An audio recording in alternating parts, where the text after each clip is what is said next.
Tell me more about the creative process. Well, the three exhibits that we talked about that demonstrate that we have a science of the creative process. They are helping us to understand that really we have a scientific breakthrough with tremendous relevance for education, for politics, for religion, for psychotherapy.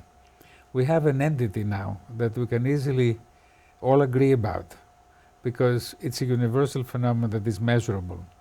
And I have developed a psychological assessment which is diagnostic, therapeutic, educational, and also helps to validate the theory by showing that what I'm postulating as a suggestion, as a hypothesis, that the conflict resolution resolves conflict in six role states, six emotions, a kind of a syndrome, a dialectic, that can have dimensions characterizing the person, like diagnostic categories. We can easily validate the theory by showing that there are really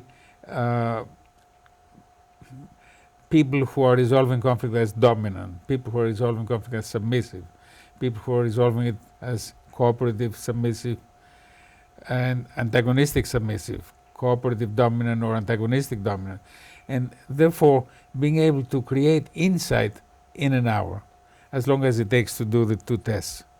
We have the possibility of educating the public on this scientific nature of the process by showing them the exhibits in one day through a guided tour of the exhibits.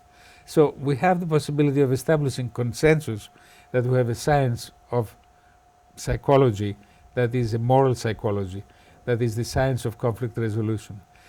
And that is tremendously relevant for purposes of education, because we can teach in the classroom that we have values, moral values, that do not depend on dogma, on religion. Therefore, we can teach moral values that are the principles of conflict resolution: moderation, cooperation, and mutual respect.